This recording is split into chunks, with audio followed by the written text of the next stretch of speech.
एक दिन भोला लकड़ी काटने गया था, तब क्यों भोला, सुना है तूने किसी बंदर को पाल रखा है?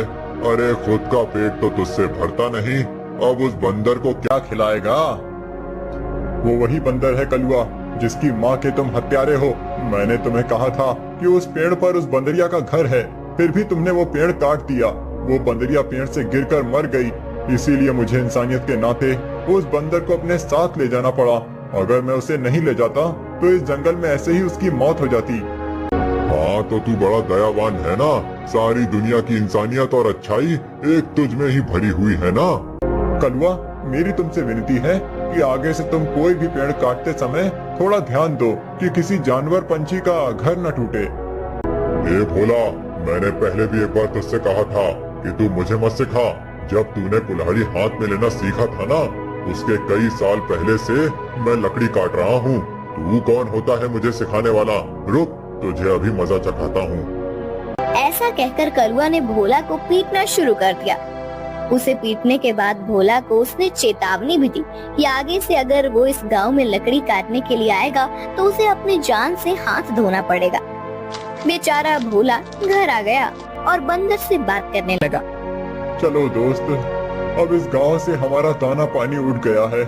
उस कलुआ ने मुझे पीटकर साफ साफ चेतावनी दे दी है। अब अगर जान बचानी है तो इस गांव को छोड़कर जाना ही बेहतर होगा। चलो हम कहीं और जाकर हमारी अपनी दुनिया बसाएंगे। भोला बंदर को अपने कंधे पर बिठाकर गांव से कहीं दूर जाने के लिए निकल गया। दिन बीत रहे थे और भोला दर बदर भटकते हुए काम की तलाश कर रहा था। ना तो उसे काम मिल रहा था और ना उसके रहने का कोई ठिकाना था। जैसे तैसे अपने लिए और बंदर के लिए वो एक वक्त का खाना जुटा पा रहा था। एक दिन ऐसे ही वो थक कर एक पेड़ के नीचे बैठा हुआ था। बंदर उसकी गोद में सोया हुआ था। तभी वहाँ एक योगी बाबा आए। प्रणाम योगी बाबा। कल्याण हो पुत्र, एक बात बताओ, तुम इस बंदर को ऐसे गोद में लेकर क्यों बैठे हो? बाबा, इसने अपनी माँ को खो दिया है। इसका इस दुनिया में कोई नहीं है, इसीलिए मैं इसे अपने साथ अपने घर ले आया था। लेकिन हमारे गांव के एक गुंडे की वजह से मुझे गांव छोड़ना पड़ा। अब मैं काम और सर पर छत ढूंढते हुए दर दर भटक रहा हूँ। पुत्र, तुम्हारा हृदय सच में कोमल है। तुमसे किसी का भी दुख नहीं देखा जाता। तुमने इस अनाथ बंदर की जिम्मेदारी लेकर इसे एक परिवार दिया है। तुम अगर चाहो तो मेरे साथ मेरे आश्रम में रह सकते हो।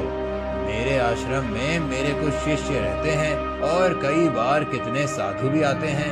उनके भोजन और रहने की व्यवस्था की जिम्मेदारी अगर तुम उठाओ तो मुझे बहुत आनंद होगा।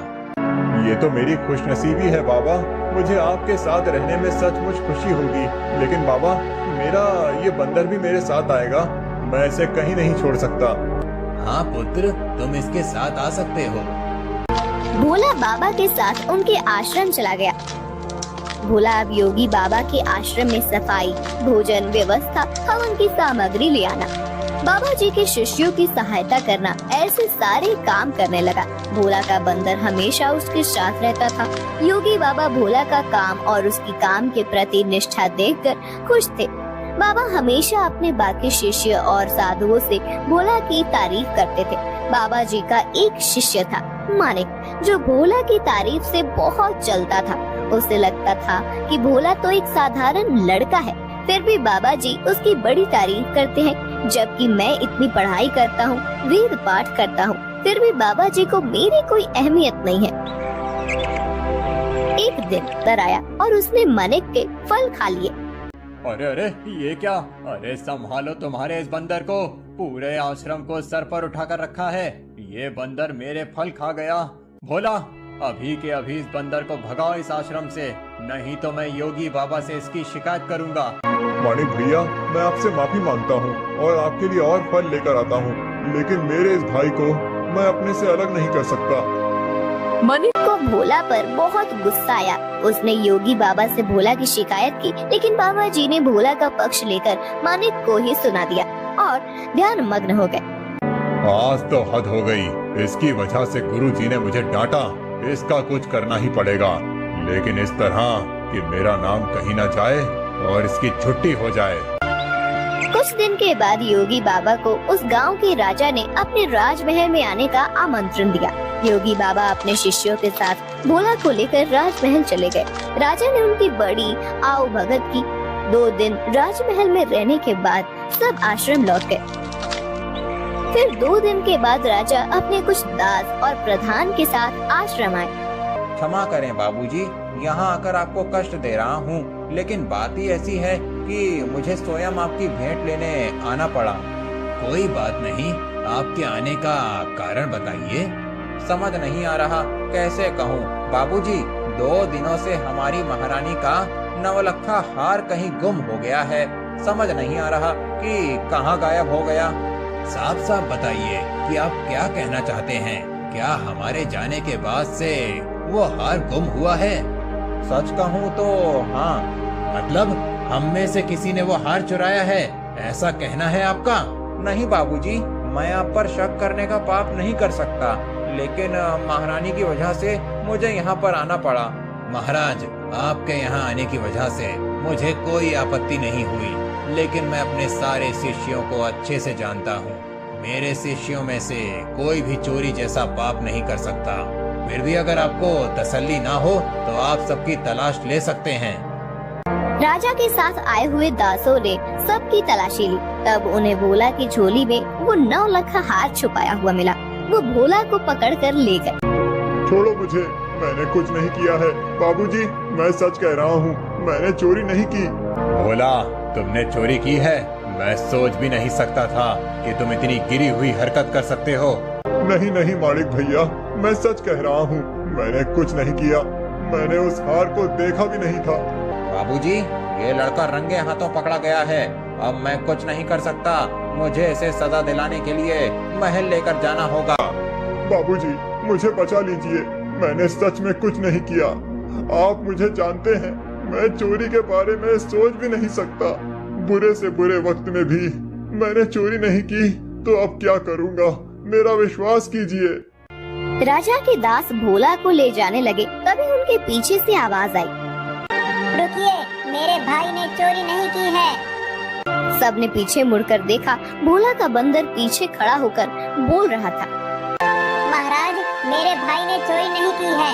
ये हार किसी ने जानबूझकर उसके झोले में डाला है। ये क्या, एक बोलने वाला बंदर? हाँ, मैं एक बोलने वाला बंदर हूँ। मेरे बचपन से लेकर भाई मुझसे बात करते आए हैं।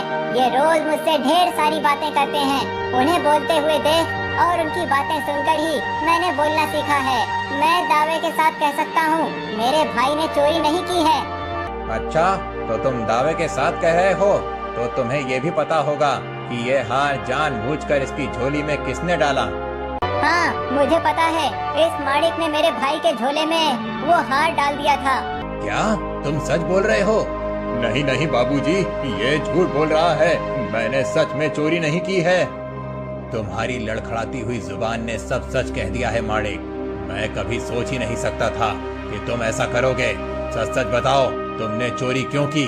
और उसका इल्जाम बेचारे भोला पर डालकर क्या करना चाहते थे तुम?